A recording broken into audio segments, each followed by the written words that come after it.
வணக்கம். சுப்ரீம் செய்திகளுக்காக இரா செல்வமணி. புதுச்சேரி திலாஸ்பேட்டையில் அப்பா பைத்தியம் சுவாமி திருக்கோயிலில் குரு பூஜை விழா மற்றும் அன்னமளிப்பு விழா. முதலமைச்சர் ரங்கசாமி வழிபாடு. புதுச்சேரி கடற்கரையில் பாரம்பரிய கார்களின் அணிவகுப்பு கண்காட்சி. துணைநிலை ஆளுநர் கைலாஷ்நாதன், முதலமைச்சர் ரங்கசாமி ஆகியோர் தொடங்கி வைத்தனர். ஆதி திராவிடர் மற்றும் பழங்குடியினர் நலத்துறை மூலம் செயல்படும் மாணவ மாணவிகள் விடுதிகளில் துறை செயலர், இயக்குனர் திடீர் ஆய்வு. மாணவ மாணவிகளிடம் குறைகளை கேட்டறிந்தனர். இனி விரிவான செய்திகள். புதுச்சேரி திலாஸ்பேட்டை வீமகவுண்டன் பாளையத்தில் அமைந்துள்ள ஸ்ரீ சர்க்குரு அப்பா பைத்தியம் சுவாமிகளின் 25ஆம் ஆண்டு குரு பூஜை விழா வெகு சிறப்பாக நடைபெற்றது.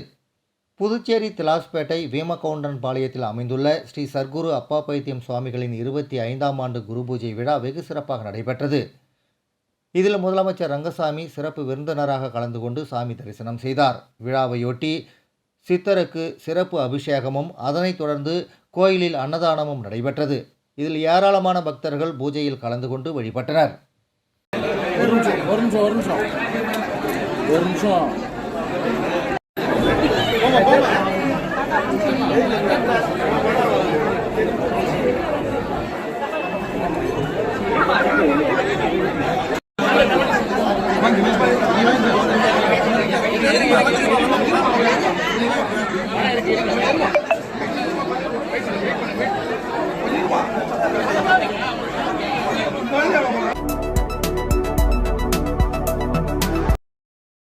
புதுச்சேரி கடற்கரை சாலையில் பாரம்பரிய கார்களின் அணிவகுப்பு கண்காட்சியை கவர்னர் கைலாஷ்நாதன், முதலமைச்சர் ரங்கசாமி ஆகியோர் தொடங்கி வைத்தனர். புதுச்சேரி சுற்றுலாத்துறை சார்பில் 2008ஆம் ஆண்டு முதல் ஒவ்வொரு ஆண்டும் தொடர்ந்து பாரம்பரிய வாகனங்களின் அணிவகுப்பு புதுச்சேரி கடற்கரை சாலையில் நடத்தப்பட்டு வருகிறது. இந்த வருடம் இந்திய வரலாற்று கார்கள் சங்கத்துடன் இணைந்து பாரம்பரிய வாகனங்களின் அணிவகுப்பு கண்காட்சி புதுச்சேரி கடற்கரை சாலையில் நடைபெற்றது. இக்கண்காட்சியில் 1926 முதல் 1980 வரையில் பயன்பாட்டில் இருந்த 3 கோடி மதிப்புள்ள ரோல்ஸ் ராயல், நாட்டிலே தனித்துவமான பழமையான ஒரே போர்டு ஃபேன்சி, ஜாக்குவார், எம்ஜி, டார்ச், செவர்லெட், ஃபோர்டு, பியூசியட், ஆஸ்டின் மற்றும் மெர்சிடஸ் பென்ஸ் போன்ற உலக புகழ்பெற்ற கார் நிறுவனங்களின் 36 கார்கள் பார்வைக்கு வைக்கப்பட்டிருந்தன. இதில் அக்கால மகாராஜாக்கள், பழங்கால பிரபுக்கள், பிரிட்டிஷ் இளவரசி, இந்தியா வந்தபோது பயன்படுத்திய கார் ஆகியன இடம்பெற்றிருந்ததாக சில கார்களின் உரிமையாளர்கள் பெருமையுடன் குறிப்பிட்டனர். மும்பை, டெல்லி, கோவா, காரைக்குடி, கோவை என நாடு முழுவதும் பல்வேறு நகர்களிலிருந்து இம்முறை கார்கள் வந்திருந்தன. அதேபோல் 10 பாரம்பரியமான மோட்டார் சைக்கிள்களும் இந்த கண்காட்சியில் இடம்பெற்றிருந்தன. ஒவ்வொரு காரிலும் அந்தந்த கார்களின் உரிமையாளரின் பெயர், தயாரிக்கப்பட்ட ஆண்டு போன்ற விவரங்களும் குறிப்பிடப்பட்டிருந்தன. இக்கண்காட்சியை துணைநிலை ஆளுநர் கைலாஷ்நாதன், முதலமைச்சர் ரங்கசாமி ஆகியோர் கலந்து கொண்டு தொடங்கி வைத்தனர். நிகழ்ச்சியில் சுற்றுலாத்துறை அமைச்சர் லட்சுமி நாராயணன், துறை சார்ந்த அதிகாரிகள் உள்ளிட்டோர் பங்கேற்றனர். அணிவகுத்து நின்ற பழமையான கார்களை பொதுமக்களும் சுற்றுலா பயணிகளும் ஆர்வத்துடன் கண்டு ரசித்தனர். மேலும் அந்த கார்களின் முன்பு நின்றபடி படம் எடுத்துக்கொண்டனர்.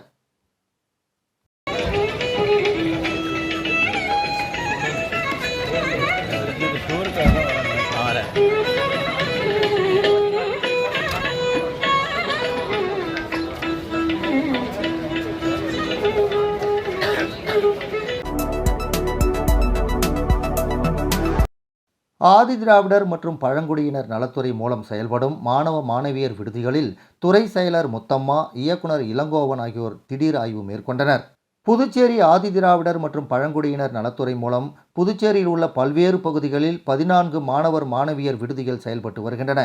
இங்கு ஆயிரக்கணக்கான அட்டவணையின மற்றும் பல்வேறு சமுதாயத்தை சேர்ந்த மாணவ மாணவியர் தங்கி கல்வி பயின்று வருகின்றனர். இந்த நிலையில் துறை செயலர் டாக்டர் முத்தம்மா, இயக்குனர் இளங்கோவன் ஆகியோர் காலாப்பட்டு, கிருஷ்ணா நகர், கொசப்பாளையம், தட்டாஞ்சாவடி, வில்லியனூர் உட்பட புதுச்சேரியில் பல்வேறு பகுதிகளில் இயங்கும் 14 மாணவ மாணவியர் விடுதிகளில் திடீர் ஆய்வு மேற்கொண்டனர். அப்போது மாணவ மாணவிகள் தங்கும் அறை, சமையல் அறை, கழிவறை உள்ளிட்ட பல்வேறு பகுதிகளை ஆய்வு செய்து மாணவ மாணவிகளிடம் குறைகளை கேட்டு அறிந்தனர். பெரும்பாலான மாணவர்களின் கோரிக்கையை ஏற்று இரவு நேரத்தில் அரிசி உணவிற்கு பதிலாக இட்லி, சப்பாத்தி போன்ற டிஃபன் வழங்க வேண்டும் என்றும், மாணவர்களின் எண்ணிக்கைக்கு ஏற்ப தங்கும் அறையை தயார் செய்ய வேண்டும் என விடுதி காப்பாளர்களுக்கு பல்வேறு உத்தரவுகளை பிறப்பித்தனர். இந்த ஆய்வின் போது ஆதி திராவிடர் மற்றும் பழங்குடியினர் நலத்துறை அதிகாரிகள் மற்றும் ஊழியர்கள் உடனிருந்தனர்.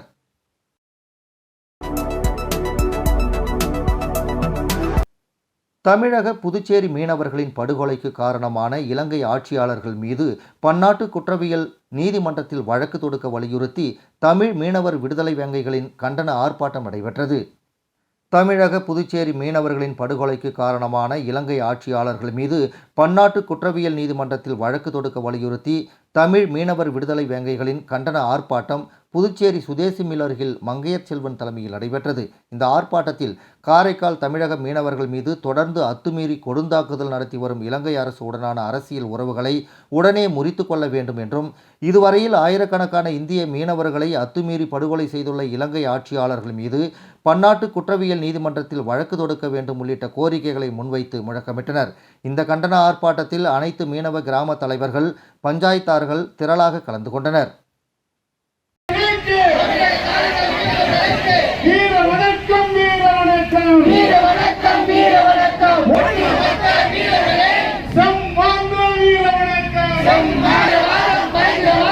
எல்லை தாண்டிய பயங்கரவாதம், இலங்கை அரசின் எல்லை தாண்டிய பயங்கரவாதத்தை கண்டிக்கின்றோம்.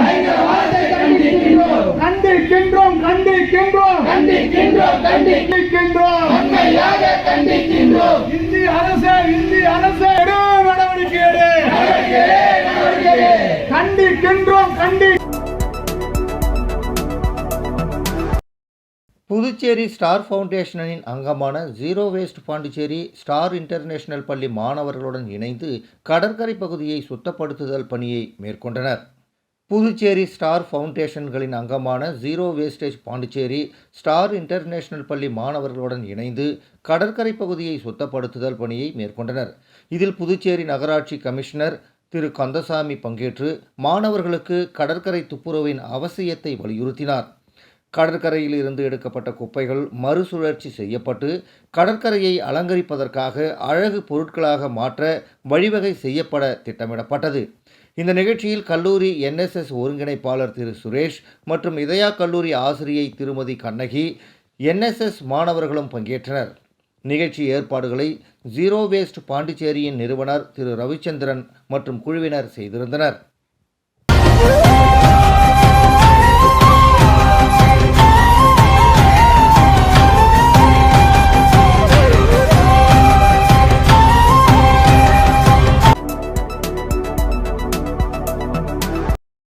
புதுவை காலாப்பட்டில் திருப்பரங்குன்றம் மலையை காக்க வேல் யாத்திரை நிகழ்ச்சி நடைபெற்றது.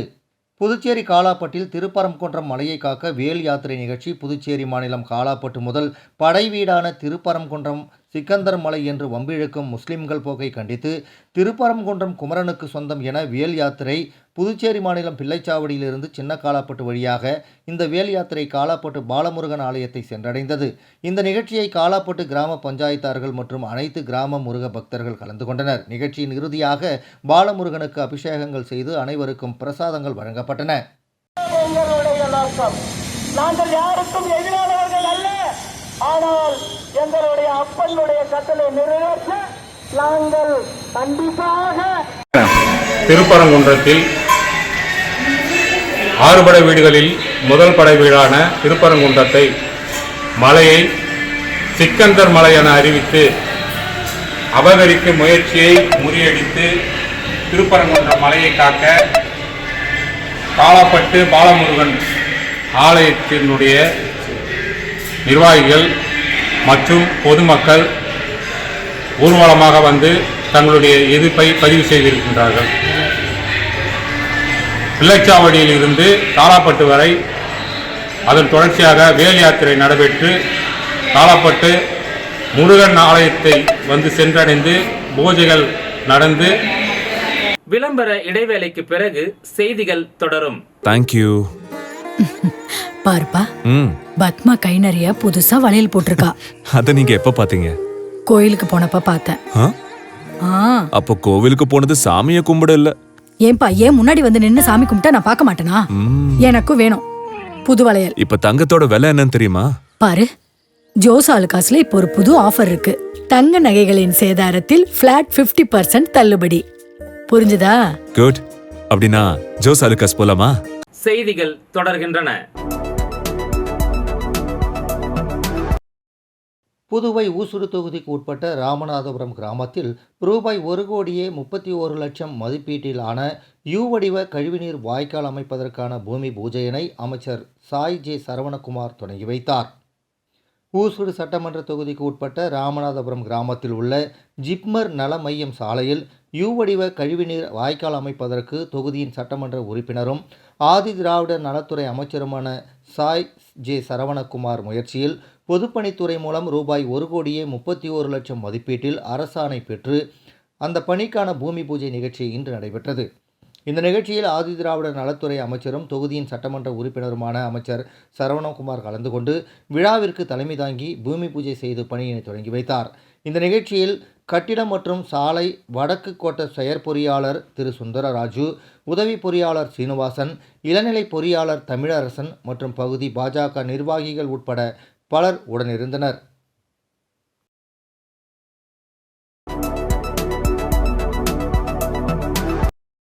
புதுச்சேரி கடற்கரை சாலையில் சீரமைக்கப்பட்ட கலை பண்பாட்டுத்துறையின் புதிய அலுவலகத்தை துணைநிலை ஆளுநர் கைலாஷ்நாதன் திறந்து வைத்தார். புதுச்சேரி கடற்கரை சாலை காந்தி சிலை அருகில் கலை மற்றும் பண்பாட்டுத்துறை அலுவலக கட்டிடம் ரூபாய் 4 கோடியில் சீரமைக்கப்பட்டது. இதையடுத்து சீரமைக்கப்பட்ட புதிய அலுவலகத்தை துணைநிலை ஆளுநர் கைலாஷ்நாதன் குத்துவிளக்கு ஏற்றி திறந்து வைத்தார். இந்த நிகழ்ச்சிக்கு முதலமைச்சர் ரங்கசாமி தலைமை வகித்தார். சட்டப்பேரவைத் தலைவர் செல்வம், அமைச்சர்கள் லட்சுமி நாராயணன், திருமுருகன் மற்றும் துறை செயலர் நெடுஞ்செழியன் ஆகியோர் கலந்து கொண்டனர். துறை இயக்குனர் முரளிதரன் வரவேற்றார். கலை பண்பாட்டுத்துறை சார்பில் மேளதாளம், மானாட்டம், மயிலாட்டம் உள்ளிட்ட கலை நிகழ்ச்சிகள் நடைபெற்றன.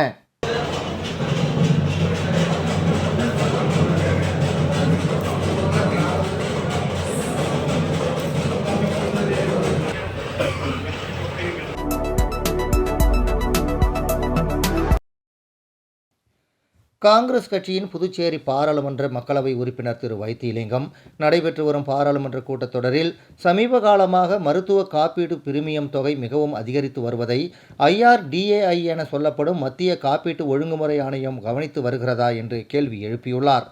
காங்கிரஸ் கட்சியின் புதுச்சேரி பாராளுமன்ற மக்களவை உறுப்பினர் திரு வைத்திலிங்கம் நடைபெற்று வரும் பாராளுமன்ற கூட்டத்தொடரில் சமீப காலமாக மருத்துவ காப்பீட்டு பிரீமியம் தொகை மிகவும் அதிகரித்து வருவதை IRDAI என சொல்லப்படும் மத்திய காப்பீட்டு ஒழுங்குமுறை ஆணையம் கவனித்து வருகிறதா, மேலும் மருத்துவ சிகிச்சைக்கான கட்டணங்களை நிர்ணயம் செய்வதில் மருத்துவ காப்பீட்டு நிறுவனங்களும் மருத்துவமனைகளும் ஒருங்கிணைந்து செயல்படுகின்றதா என்று எழுப்பிய கேள்விக்கு மத்திய நிதியமைச்சர் பங்கஜ் சௌத்ரி அளித்துள்ள பதிலில், பிரீமியத்தை நிர்ணயிப்பதற்கு வாரியம் அங்கீகரித்த வயது, நோயின் தரவு, பணவீக்கம், வட்டி விகிதங்கள் போன்றவைகளை கருத்தில் கொண்டு காப்பீட்டு நிறுவனங்கள் ஹெல்த் இன்சூரன்ஸ் தயாரிப்பை வடிவமைத்து பிரீமியத்தை நிர்ணயம் செய்கின்றன என்று IRDAI தெரிவித்துள்ளது. மேலும் விதிமுறைகள் 2024 நியாயமான பிரீமியத்தை உறுதி செய்யும். அனைத்து வயது, பிரதேசங்கள், தொழில்சார் பிரிவு பாலிசிதாரர்களின் எதிர்பார்ப்புகளுக்கு ஏற்ப குறைந்த தொகையில் பிரீமியத்தை அனைத்து வகையான மருத்துவமனைகள் மற்றும் சுகாதார பராமரிப்பு வழங்குநர்களுக்கும் பல்வேறு காப்பீட்டு தயாரிப்புகளை காப்பீட்டாளர்களுக்கு வழங்க வேண்டும். மேலும் கிளைம் செய்யாத ஆண்டுகளுக்கு காப்பீட்டாளர்கள் பாலிசியை புதுப்பிக்கும் போது காப்பீட்டுத் தொகையை அதிகரித்தோ அல்லது பிரீமியம் தொகையை குறைப்பதன் மூலமாகவோ நோ கிளைம் போனஸை பாலிசிதாரர்கள் பெறலாம். பணம் செலுத்துபவர்கள் மற்றும் சுகாதார வழங்குநர்கள் இடையே சிறந்த புரிதல் மற்றும் ஒருங்கிணைப்பை உறுதி செய்வதற்கும் வாடிக்கையாளர்களுக்கு தடையற்ற உரிமை கோரல் அனுபவத்தை குறைந்த செலவில் வழங்குவதற்கும் IRDAI விதிமுறைகள் 2024 முதன்மை சுற்றறிக்கையை வெளியிட்டுள்ளது. இது அங்கீகரிக்கப்பட்ட அனைத்து காப்பீட்டாளர்களும் மருத்துவமனைகள் மற்றும் சுகாதார பாதுகாப்பு வழங்குநர்களின் பட்டியலிடப்பட்ட தரம் மற்றும் வரையறைகள் குறித்த கொள்கையை வைத்துள்ளது. காப்பீட்டாளர்கள் காப்பீட்டு கவுன்சில்களுடன் இணைந்து இருக்குமாறு அறிவுறுத்தப்படுகிறார்கள். மருத்துவமனைகள் சிகிச்சை முறைகள் குறித்து பாலிசிதாரருக்கு சரியாக விளக்கம் அளிக்க வேண்டும். காப்பீட்டு நிறுவனங்கள் தங்கள் இணையதளத்தில் தங்கள் டைஅப் மருத்துவமனைகள் சுகாதார சேவை வழங்குநர்களின் பட்டியலை காண்பிக்க வேண்டும் மற்றும் குறிப்பாக சிகிச்சை பணத்தை பெறுதல் குறித்தும் தெரிவிக்க வேண்டும். மேலும் இன்சூரன்ஸ் துறையில் திறனை அதிகப்படுத்த பாலிசிதாரர்களுக்கு விரைந்து காப்பீடு கிடைக்க சுகாதாரத்துறையில் உருவாக்கப்பட்ட வாரியத்தில் அனைத்து காப்பீட்டு நிறுவனங்களும் இணைந்துள்ளன என்று அவர் தனது பதிலில் கூறியுள்ளார்.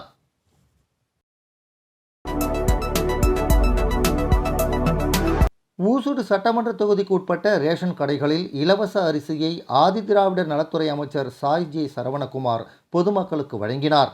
புதுச்சேரியில் அனைத்து ரேஷன் கார்டுதாரர்களுக்கும் இலவச அரிசி வழங்கப்படும் என அரசு அறிவித்திருந்தது.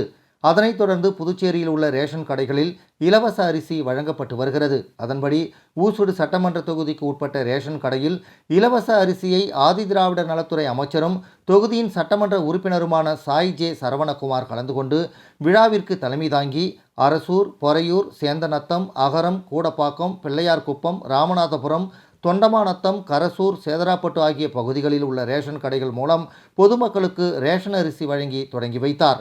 இந்த நிகழ்ச்சியில் தொகுதி ஒருங்கிணைப்பாளர் சாய் ஜே தியாகராஜன், தொகுதி தலைவர் முத்தாலு முரளி, கிளை தலைவர்கள், கேந்திர பொறுப்பாளர்கள், முக்கிய நிர்வாகிகள் என அனைத்து கூட்டணி கட்சி நிர்வாகிகளும் பொதுமக்களும் கட்சி நிர்வாகிகளும் கலந்து கொண்டனர்.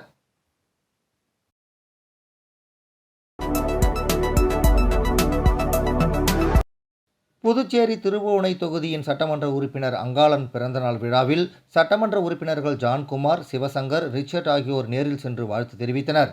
திருபுவனை தொகுதியின் சட்டமன்ற உறுப்பினர் அங்காளன் பிறந்தநாள் விழா நலத்திட்ட உதவிகள் வழங்கி கொண்டாடப்பட்டது. திருபுவனை தொகுதியின் சட்டமன்ற உறுப்பினர் அங்காளன் பிறந்தநாள் விழாவினை முன்னிட்டு தொகுதியின் பல்வேறு இடங்களில் அன்னதானம் வழங்கியும் ஆலயங்களில் அர்ச்சனை செய்தும் சிறப்பு வழிபாடு செய்யப்பட்டது. தொடர்ந்து களித்தீர்த்தால் குப்பம் பகுதியில் அமைந்துள்ள அமிர்தீஸ்வரி மண்டபத்தில் கேக் வெட்டி பிறந்தநாள் விழா கொண்டாடப்பட்டது. இந்த நிகழ்ச்சியில் சட்டமன்ற உறுப்பினர்கள் ஜான்குமார், சிவசங்கர், ரிச்சர்ட் ஆகியோர் கலந்து கொண்டு பொன்னாடை அணிவித்து பிறந்தநாள் வாழ்த்து தெரிவித்தனர். இதனைத் தொடர்ந்து துப்புரவு பணியாளர்களுக்கு அரிசி, மளிகை பொருட்கள் ஆகிய தொகுப்பினையும் மற்றும் புடவையும் வழங்கப்பட்டது. மேலும் மகளிர்களுக்கு 2 சக்கர வாகனத்திற்கான LLR வழங்கப்பட்டது. இதனைத் தொடர்ந்து மண்டபத்தில் 1000 நபர்களுக்கு மேல் பிரியாணி வழங்கப்பட்டது. மேலும் தொகுதியின் பல்வேறு இடங்களில் சட்டமன்ற உறுப்பினர் அங்காளனின் ஆதரவாளர்கள் அன்னதானம் வழங்கினர். நிகழ்ச்சிக்கான ஏற்பாட்டினை சட்டமன்ற உறுப்பினர் அங்காளன் ஆதரவாளர்கள் வெகு சிறப்பான முறையில் செய்திருந்தனர்.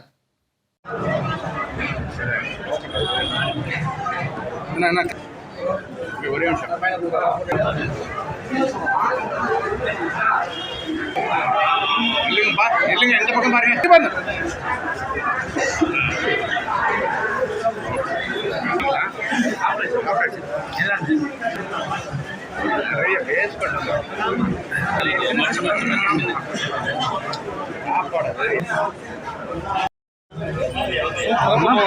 ஒரு பக்கமா போமா, ஒரு லைனா போங்க.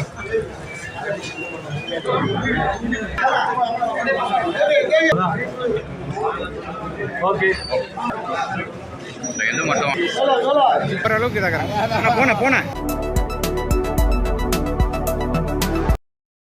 புதுவை பள்ளிக் கல்வித்துறையின் 2024-25 கல்வி ஆண்டுக்கான 3ஆம் வட்டத்தின் வட்டார விளையாட்டுப் போட்டியில் PM ஸ்ரீ ஏம்பலம் அரசு மேல்நிலைப்பள்ளி மாணவ மாணவிகள் சாதனை படைத்தனர்.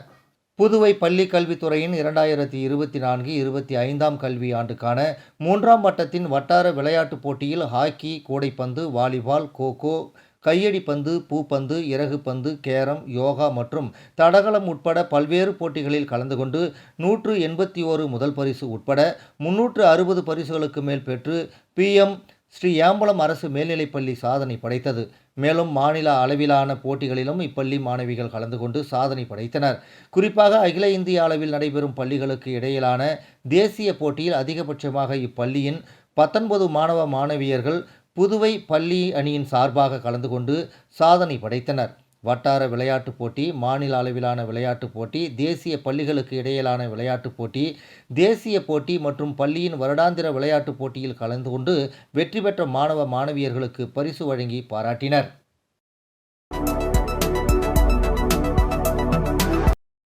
கடலூரில் விரிவாக்கம் செய்யப்பட்ட வீரப்ப செட்டியார் அண்ட் சன்ஸ் வள்ளி விலாஸ் ஜுவல்லரியில் விற்பனை துவக்க விழா நடைபெற்றது. கடலூர் திருப்பாதிரி புலியூர் சுப்பராய செட்டி தெருவில் Veerappa Chettiar and son Valli Vilas jewellery இயங்கி வருகிறது.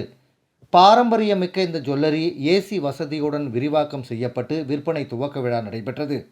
நிகழ்ச்சியில் சுப ஸ்ரீ வள்ளி விலாஸ் கணேசன், ரவிசங்கர், தீபக், ஸ்ரீ வள்ளி விலாஸ் பங்குதாரர்கள் பாலு, சீனிவாசன், ரமேஷ், நியூ ஸ்ரீ வள்ளிவிலாஸ் சிங்காரவேல், லீ ஸ்கொயர் மால் உரிமையாளர் அனிதா ரமேஷ் உள்ளிட்ட தொழிலதிபர்கள், நகைக்கடை அதிபர்கள், ஆடிட்டர்கள், அரசியல் பிரமுகர்கள், வாடிக்கையாளர்கள் பலரும் கலந்து கொண்டனர்.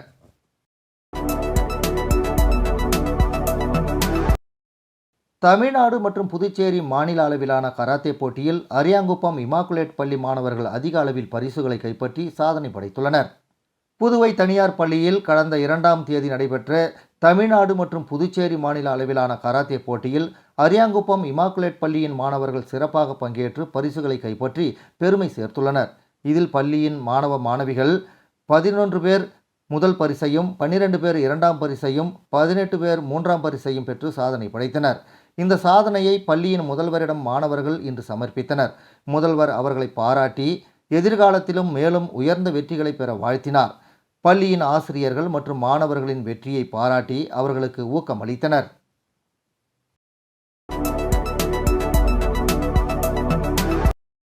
புதுச்சேரி மாநில துணைநிலை ஆளுநர் கைலாஷ்நாதனின் தனி செயலராக இருந்த நெடுஞ்செழியன் திடீரென மாற்றப்பட்டார். அவருக்கு பதிலாக காரைக்கால் ஆட்சியராக இருந்த மணிகண்டன் IAS ஆளுநரின் தனி செயலராக நியமிக்கப்பட்டுள்ளார். புதுச்சேரி மாநில துணைநிலை ஆளுநராக பிரதமர் மோடிக்கு நெருக்கமான ஓய்வு பெற்ற IAS அதிகாரி கைலாஷ்நாதன் நியமிக்கப்பட்டார். அவருக்கு கடந்த ஆளுநரின் தனி செயலராக இருந்த செயலர் நெடுஞ்செழியன் தொடர்ந்து நீடித்து வந்தார். இந்த நிலையில் அவர் திடீரென்று மாற்றப்பட்டுள்ளார். அவருக்கு பதிலாக காரைக்கால் ஆட்சியர் மணிகண்டனை துணைநிலை ஆளுநரின் தனி செயலராக நியமித்துள்ளனர். துணைநிலை ஆளுநர் தனி செயலராக இருந்த நெடுஞ்செழியன் IAS வேளாண்மை, கால்நடை மருத்துவம், இந்து சமய அறநிலையத்துறை மற்றும் வக்பு வாரியம், கலை மற்றும் பண்பாட்டுத்துறை செயலராக செயல்படுவார். காரைக்கால் ஆட்சியர் மணிகண்டன் அப்பொறுப்பில் இருந்து மாற்றப்பட்டு ஆளுநரின் தனி செயலராக நியமிக்கப்பட்டுள்ளார். அவருக்கு சுற்றுலா, மீன்வளத்துறை செயலர் பொறுப்பும் கூடுதலாக தரப்பட்டுள்ளது. IAS அதிகாரி சோமசேகர் அப்பாராவ் காரைக்கால் மாவட்ட ஆட்சியராக நியமிக்கப்பட்டுள்ளார். மேலும் IAS அதிகாரிகள் ஜவஹர், முத்தம்மா, சுந்தரேசன், ஜெயந்திரகுமார் ரே, கேசவன், குலோத்துங்கன் ஆகியோருக்கும் துறைகள் மாற்றப்பட்டு கூடுதல் பொறுப்புகள் தரப்பட்டுள்ளன. மீண்டும் முதன்மை செய்திகள். புதுச்சேரி திலாஸ்பேட்டையில் அப்பா பைத்தியம் சுவாமி திருக்கோயிலில் குரு பூஜை விழா மற்றும் அன்னமளிப்பு விழா. முதலமைச்சர் ரங்கசாமி வழிபாடு. புதுச்சேரி கடற்கரையில் பாரம்பரிய கார்களின் அணிவகுப்பு கண்காட்சி. துணைநிலை ஆளுநர் கைலாஷ்நாதன், முதலமைச்சர் ரங்கசாமி ஆகியோர் தொடங்கி வைத்தனர். ஆதி திராவிடர் மற்றும் பழங்குடியினர் நலத்துறை மூலம் செயல்படும் மாணவ மாணவிகள் விடுதிகளில் துறை செயலர், இயக்குனர் திடீர் ஆய்வு. மாணவ மாணவிகளிடம் குறைகளை கேட்டறிந்தனர். இந்த செய்தி அறிக்கை இத்துடன் நிறைவு பெறுகிறது. வணக்கம்.